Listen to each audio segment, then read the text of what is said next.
Ang pretty-pretty niya. Natural. Walang halong kemikal. Hindi, wow. Maria Morena! Yes FM.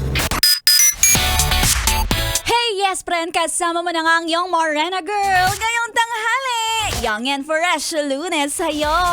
Mula sa isang napaka-sweet, pero medyo pagdating ng Lunes parang namamanas na ako. O, diba? Hindi na kasya sa akin yung relo ko. Hinubad ko na nga, kasi siksik na eh. Ipit na yung balat ko. Ay, diba? Kaway-kaway sa mga kagaya ko na nakakaranas ng konti. Alam mo, may pagbabago. Ang pagbabago, ano yon? Kumbaga, ginandahan lang natin yung term pagbabago. Pero yung totoo, tumataba na tayo.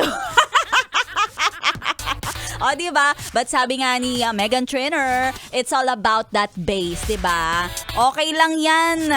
Ang pagiging mataba, hindi yan masama. Lalong-lalo na kung bawing-bawi naman sa mukha. O, ha?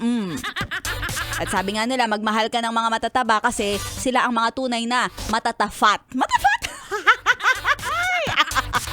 Ang sarap pa ihag, o diba? Kaya kung ako sa inyo, naku, magmahal na kayo ng mga chubby-chubby.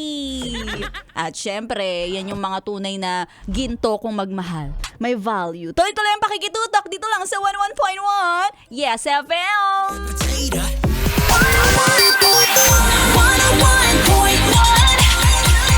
Yes FM.